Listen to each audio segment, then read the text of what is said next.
and welcome to Tally Benchwarmers. This is your unofficial, definitely not expert take on the latest in local, collegiate, and today we're going to talk a little bit of NFL news after this weekend's AFC and NFC championships. And of course, we're going to always backbench college football, FSU and FAMU basketball. So for the next 30 minutes or so, this knucklehead team of WFSU's sports experts, we're going to and non-experts going to concentrate on local and national and regional sports. I'm David Mullins, the general manager of WFSU Public Media, and joining me on the bench again is Mr. Adrian Andrews. What's going on? What's happening, dude? Yeah, Adrian is expert sports reporter. Hey, man, you filed a report about the NFC championship game the championship games over the weekend. Did you not? Somebody did. I saw it on our website. No, I wish I had. That wasn't you? No, not me this time. Is someone taking my job? Somebody may be taking your job, buddy. Uh-oh. Yeah. Oh, well, you're too busy with covering other news. Yeah, we got session just kicked off, so I've been pretty. You've been a little busy. Yeah, I've been a little busy with that. So. Yeah. Eric Carter is not joining us this week. I think it's probably maybe he's protesting because of the Chiefs' victory last night. I'm not sure. But Jennifer Tappen, our CFO at WFSU, is here, and you can fill in the gaps of what would be Eric's hatred towards Mahomes and everybody, right? Yes. Yes, absolutely. Yeah. In fact, let's just kind of get right into it. We got a lot of local sports to talk about, but AFC, NFC championship games this weekend. We now know who's going to be going to the Super Bowl. Yeah, why not? Yeah. That's what the bookies want. Yeah. Chiefs have the chance for that. They can't call it a three-peat because that's Pat Riley. I think he has ownership of that term, so they're going to have to call it something else. Call it something else. If they win. Yeah. Yeah. But I hope not. They got to face Philly, and Philly it may just be that the Commanders don't have a good run defense, but I think the Commanders are still a young team, very talented team. Yeah. So Very I think they'll be back. Yeah, they'll be back next year. But I think that was just a difference in experience when you see that game. It was just a total beatdown. It felt like it could have actually been a little worse. Although first half, but the Washington Post came back and actually they were within, what was it? Was it 24-23 at one point? Mm-hmm. Because and at that point you got to think, hey, maybe Jaden Daniels. I love this kid. Can pull out the impossible. Be a rookie in the Super Bowl. That would be amazing. Oh man! But it was not to be. Saquon. Well, that first play from scrimmage for the Eagles was a 75-yard touchdown run. He's just so took it to the fast. house. He really is. He's physical. It's ridiculous. Yeah, he reminds me of like Adrian Peterson when he first came out, and then, but he has that shiftiness of like a Barry Sanders or something. Like it's so crazy to watch. He's pretty unstoppable. Yeah, but the thing is, you take out that run. That run was the majority of his rushing total for the game. He only finished like 118 yards. Yeah, when you think about that duo, with Jalen Hurts and Saquon, I mean, they complement each other so good. It's every quarterback needs that dynamic running back to really complement his game. It takes a lot of stress off of him. Yeah, and they talked about that Hurts was going to maybe have the knee brace on his left knee and everything, but then they made a big deal about it that before that first series that they showed a shot of his left knee and he said he must have taken the brace off. Yeah. So he was probably concerned, hey, I won't be quite as mobile with this thing on. It's win or go home, you know. Yeah. So Eagles, you kind of wanted. I mean, I was really wanting to have a little new blood in the Super Bowl race. Yeah, same with Detroit. Yeah. I think everyone wanted Detroit. Yeah, everybody. It's your first one, man. Kind of America's team there for a while. It seemed. Yeah. So now we got KC and Buffalo. Oh my gosh, those two calls. I'm not sure. What do you guys think? I mean, You're talking about on that one drive where you have one call where they're saying, well, did he have possession of the ball? Was it a pick or was it, did the ball hit the ground? Yeah, it's Xavier Worthy that they ended up giving him the reception, right? Yeah. I mean, I think that was a little too close to call. But it's like you can clearly see the ball did touch the ground. On the replays, the ball touched the ground. And I forget the guy, the ref, that's on the television broadcast, trying to explain it as they must have thought that the ball hitting the ground did not. They said it didn't move enough. It didn't move. I think the move is touching the ground. Right? Yeah, I would think so. It didn't wiggle around before you have possession. It fully hits the ground. Yeah, that's so crazy. that was a questionable call. And then the fourth down. Yeah, yeah. Mm-hmm. Yeah. Well, but the play before that, where the receiver looked like he clearly made a first down, and then they marked it back, a half yard. Yeah. Which set up Allen and trying to get it on his own, and then I don't know. I don't know. It was a lot going on within it, so I understand why you can't reverse a call because it's it's not really a lot of evidence behind it, but I feel like if Buffalo would have used James Cook more at the beginning. I thought so. In the first half. And Cook wasn't even in the game for that Cook fourth down. was cooking. Yeah. And then he takes him out of the game. Like he got less reps. So they explained that really well. The announcers did, and that if they put Cook back in, they would put some of their bigger defenders back in to defend Cook. Right. And they were hoping that by not putting Cook back in, that would open up some lanes for some runs. But even like the whole first half, he wasn't very prominent in the game, and he is their leading scorer. I mean, I don't understand. Like, I didn't understand that game plan. Right. And then when it wasn't working, why didn't they change it then instead of waiting until halftime? But True. I think everybody's just a little sour at Buffalo right now because they didn't beat them. Maybe so. But Cook's got speed. He broke one on the outside and got a touchdown. And it looks like, first of all, that was all on him because there was. It was. It was the defense definitely had him on those angles and stuff. So, but he used that quickness to his advantage and he got in. Davis, the backup, I just thought he's a little bit bigger. So I mean, I don't know. I probably would put that speed, and use that speed against somebody. Well, and here's the other thing. Tony Romo was very. He talked about it a couple of times how. Every time that Allen takes the ball in a sneak, he goes to the left. Goes to the left. Yeah. And he did every time, and they stopped it. Yeah, he has.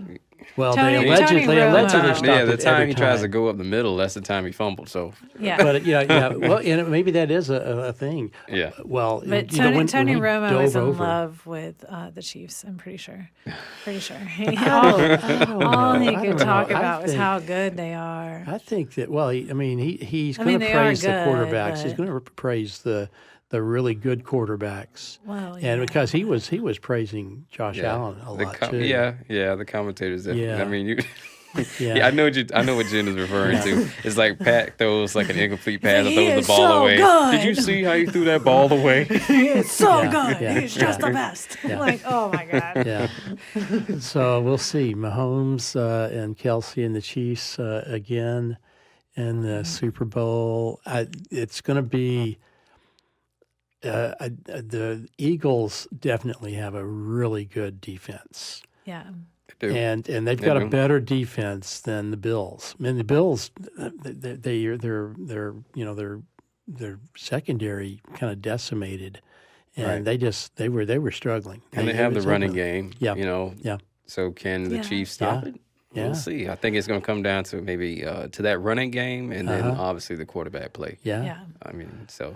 Well, Mahomes beat Hurts 3 years ago. Was that in the first? Wasn't that? That was the Chiefs. Wasn't that the Chiefs Philly Hurts Mahomes a couple of years ago? Yeah, in the Super Bowl. Yeah. And so Mahomes has beat him. Yeah. So we'll see.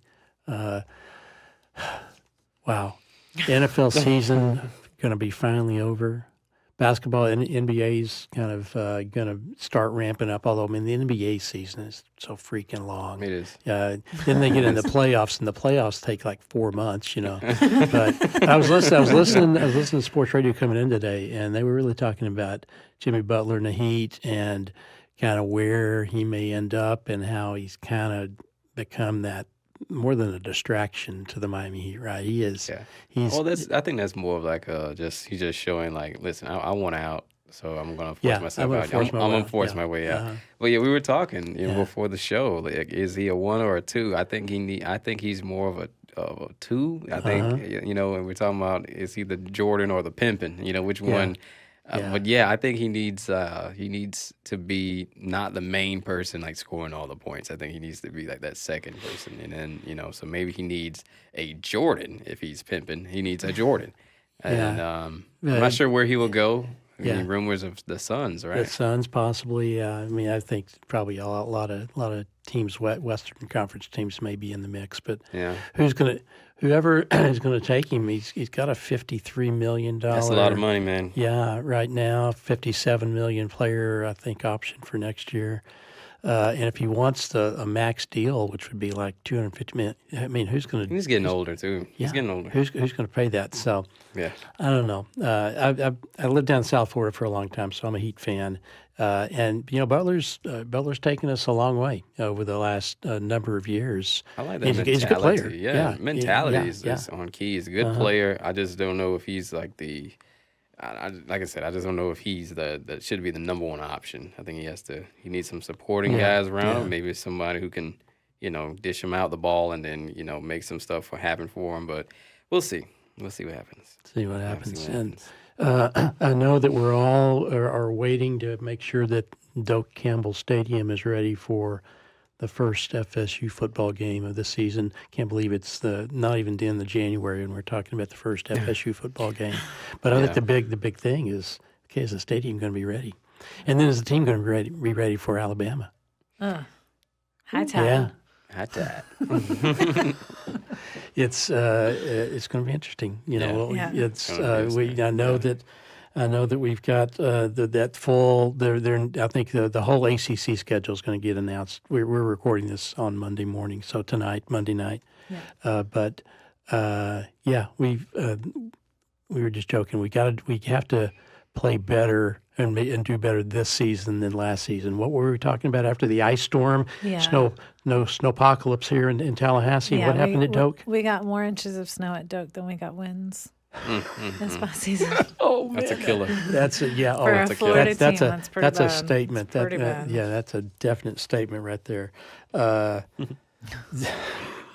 man, It's terrible. Yeah, and that will get people will start using things like that against the Knolls, And as they should. Yeah, we talked about this before. After we lost to Georgia in the Orange Bowl a year ago in December, and that was after we didn't make it to the playoffs, and it was just it's been downhill since. We started the lawsuit to exit the ACC before any of that happened, and it's going to be tough to go any further down. So we got to be on an uphill. You can't get any worse. So I mean, I think that's the one positive where you can't get any worse. So I mean, and I know Norvell's had some good signing. I mean, he really has. Yeah. We're in the top 10 signing class in that's what you need. Just overall recruitment. Yeah, we just signed a legacy player, Antonio Cromartie Jr. Hey, his nice. Dad, Antonio Cromartie Sr. Well, that would be the dad. He played defense for us in 03 and 04. He graduated from Lincoln High School in Tallahassee, Florida. Nice. My Go Trojans. alma mater. Wow. Go See? Trojans. Yeah. So you've got a real connection to FSU players that do well. I mean, she graduated and had with Jed First, man. The defensive rookie of the year. Yeah. That's Pro her Bowl player. bestie. I mean, that's my bestie. I have a picture with him. I met him for 30 seconds. If they had made it, it was very kind. If the Rams could have made it to the Super Bowl, I was going to hit her up for Super Bowl tickets through hers. I would have sent him a DM on Instagram and be like, remember this picture? Can I have some tickets? Right. I'm pretty sure I'd be the only one asking him to. So, we'll continue to talk about FSU football, I'm sure, in the coming months. But a little FAMU football news too on the recruitment side. They've done well this year. The end of this year, right? Yeah, second most FBS transfers amongst say in the nation, except for the FCS. And then Sacramento State leads with 20. So the Rattlers have 12. So a big gap there, but still, big gap, I mean, pretty good. Pretty good. We and some of them have come from the FBS from the bigger schools, right? Right, so, right. Yeah, the second most. Yeah. Yeah, so that is great. The Rattlers, we had some hopes for them to do better this past season too, but they had a down year. Yeah. Still went over 500, so that's good. Yeah, at least one team in Tallahassee went over 500 for the year, right? Yeah. Yeah. So, I mean, this year, in Cozy's interviews, he's been talking about just rebuilding it, getting it back, getting that winning culture, getting back to Atlanta, getting a trophy. So we'll see what happens. Let's see. Yeah.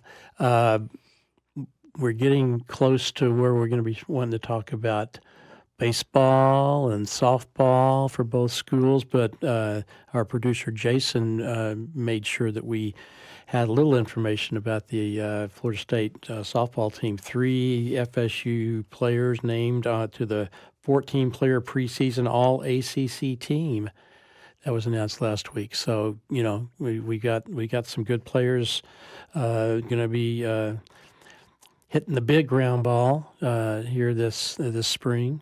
Mm-hmm. Beecham, Edenfield, and Kerr. And Beecham is the reigning ACC Freshman of the Year. So, nice. We've got. We're going to have to bring a softball, and we got our basketball here on the set, but you have to bring softball, baseball, glove. Yeah, I'm afraid to bring a bat though, because if we get into some heated conversations, I don't trust this guy. He may pick it up and just go postal on me or something here. There's something about baseball, like this, and softball. Like I don't know, man. Ever since I was a kid, I was always so scared to play that sport. It's like, I don't know. It's not a lot of protection, man. There's no throwing those 90-mile well, of course, balls as a kid, you're probably throwing it like 53, but still. Listen, it could be 12. Yeah, I'm ducking. That's the one thing that kept me out of really playing baseball as a kid, because I tried for a while, but man, when you're up there against a pitcher who has really no control, throwing the ball as hard as he can at you. Oh my gosh. Oh yeah, no, yeah, it's terrifying. My brother was a catcher, so we used to. Oh my gosh. Every single time. So FSU, again, a little bit of news about the softball team, bringing in the number 5 recruiting class for the country for this coming season. The Lady Knowles have just been awesome. Yeah. In every Haven't sport. They? The Lady Knowles in every sport have been awesome. Yeah. And certainly, here's the war chant, and that's a good transition, because wow, we're going to talk some basketball, but we're definitely going to be talking about some Lady Knowles basketball. Yeah, man. Wow, Did you see it? Wow. I didn't see it, That but I was listening. beater. But I was telling Eric before he left today. I was listening to it in the car. Yeah. And I got to. No, this is not a plug, but I got to Publix. Yeah. And I sat in the car for about 20 minutes. Advertise with us. Yeah, it's unless they want to advertise. Yeah, I sat in the car probably for 20 minutes to listen to the last 5 or 6 minutes of the game. Mm-hmm. What an exciting finish! Yeah. And Latson man. man. I mean, she's a leading scorer in the nation. She was, she's going to be an all ACC, an all American player. Mm-hmm. But yeah, it was 86, 84. Buzzer beater, and it was phenomenal. I wish that game had been here, and we had a full house crowd at the Tuck to watch that. But we got to get Tanai on this show. We ought to try to get Tanai on this show. We can get like the 3. A couple of players, we can get, right? Oh yeah, we can get Mario. We can get Michaela Timpson. I got my photo taken with the 3 of them before the season at a tip-off event, and I'm telling you, they are just the nicest young women too. Listen, I'll stand. If we ain't got enough chairs, You'll I'll stand? stand. I will Okay. too. Yeah. Listen, Okay. I'll get out their way. Okay. We'll have to work on that. Okay. I'm gonna sauce her up in the parking lot, though. I've been working out my shots, David. We've After looking at that buzzer beat, I think I can do more than I really can. So clearly, you see, I'm pretty amped up. For that. Yeah, I can tell. I can tell. He ate his Wheaties this morning. Yeah, There you Wheaties. go. I was going to say Cheerios. I don't know. Well, Cheerios too. Any of those breakfast cereals, if they want to sponsor the podcast, Yeah, that's okay. absolutely. That's okay too. But so they're on a 3-game winning streak. Right. They are 6-2 in the conference. So North Carolina was ranked 13th before the game, and they kind of swapped places now with North Carolina with that win because North Carolina I think dropped down to like 5-3 or 6-3, and now we're 6-2. Yeah. So we are beginning to get play well in conference when you need to. When you really look at the schedule, there's not that much more basketball. I think they're definitely in there. Yeah, when you talk about conference and making that tournament run, and then when you get into the NCAA, like the nationals and stuff, I think we got a good shot. And their next 2 games, Boston College and Wake Forest, are definitely teams that are beatable. Definitely. Latson was ACC Player of the Week, I think, last week. This was again. Going to be kind of interesting to see who they can pick above her for this week. If depending on how the weeks go, if the weeks start on Sunday when they pick those players, that's going to. I mean, to a buzzer beater against number 13 at their house in a game when Michaela Timpson was out a lot because of foul trouble. So your big is not there necessarily. Although Malaya Williams stepped up and she played a big game. So did Sydney Bowles. I think all the Sydney Bowles 15 or 18 points were threes. Wow. So it was a team win, but without a Tanaya Latson, that team would be different. But they are moving up. Moving now on to pivot to the men at the Florida State University program. Maybe not so much. They traveled to the West Coast for the weekend for some weekend games. Kind of did what the women did a couple weeks ago. Didn't maybe it was that play travel. well. Maybe it was the travel. Eric has used that excuse a few times. I don't know, but those were games that you kind of needed to win in conference if you were going to be able to show that you can compete. So I think one of the headlines I saw was FSU men's season on the brink after the Stanford loss over the weekend. So Coach Ham has got to be really hoping that these guys can turn it around. They've got the talent. Yeah, they do. Yeah, Jameer Watkins and Malik Ewan, and then Taylor Balboa. All of these guys. Chandler Jackson, though, who's a key player. He usually starts. I think has a groin injury that he injured himself a week or so ago. I was at that game and saw him go down, and then he kind of limped off the court. So that hurts. Well, yeah, what you don't want is that injury bug because that team we've seen how it happens. Once our team goes down to injuries and stuff, not having the depth on the bench, so you don't want to fall into that problem. So, Hamilton's got the. Probably. Yeah, I mean, before the West Coast swing, though, they had a 2-game winning streak, and they were looking good and all that. I mean, that was Georgia Tech. That was a Georgia Tech game, I think, that Chandler Jackson got injured. And now we got Virginia Tech at home Wednesday night. Adrian and I are going to be at that game, by the way. Yep. Yeah, that's boys' night. Yeah, boys' night. We're going to be in a booth or a suite. It's going to be a sweet, man. Eric's going to be with us, I think. Jason's going to be with us. Nice. Yeah. And then maybe we can figure out how we can do a Tally Benchwarmers from a live game or something. We'll see. We got to find out a way to get me on that court, David. I'm telling you. We will work something out, man. All right, man. All right. But I want everybody to know that. I mean, I'm an FSU men's team fan, but I am supporting my Lady Women's Knowles. basketball. There we go. I am supporting my Lady Knowles because they've got it happening. It's hey, I hear the FAMU war chant. Fight song. That's the fight song. It's not the war. It wouldn't be a war chant, would it? That would be an FSU war chant. I'm confusing my music here. I need to go back to music school or something. We can't be experts on everything. Well, and for me, I can't be an expert on anything. So I'm one of those people who I'm just good enough on a lot of things. They're going to get me by. Expert on nothing, though. So. That's how you get to become a general manager of a public media station. Is you're an expert at nothing, and then kind of good enough to get by. So that just the little tricks of the trade. That is not how you become a CFO. I just want to throw that out there. It's not a fake it till you make it. So the FAMU men are on a win streak now. Right. Yeah.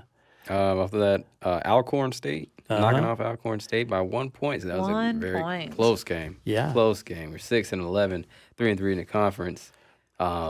Next games, Jackson State has a nice team. That one got me a little bit nervous for them. But when we last talked, I think they were winless in the conference. Right. Maybe. But I think they've won 3 since, or maybe they were 1-3, and so they're right. But they have the height, and they really do have talent. Because I think this. I mean, the SWAC is. I mean, the SWAC is a it's a decent conference, but they definitely have the height. So it's not going to be such as an easy game, as people are thinking. And plus, I think that's homecoming. I know we're playing them in Lawson. Okay. And I want to say that's homecoming. I did see a flyer to go out, and I might try to catch that game. Yeah. But then we got Alabama A&M. So that's going to be a good one. Yeah, Jackson State is actually tonight, right? Monday night. It's tonight. Tonight's the 27th? Is today? Or it's maybe tomorrow. Oh, my gosh. That's today. I think so. Gosh. Yeah, so I'm trying to make we record this that Monday game. morning, so you might want to check your calendar, make sure that you know the date. Yeah. I really think that's going to be a good game. Yeah. And honestly, like I said, their height is the only thing that gets me. They got some pretty big guys, man. They're coming from Mississippi, so the Mississippi boys. Mississippi boys. Man. They eat their grits in Mississippi, and not the Wheaties. Yeah, and grits causes height. Yeah.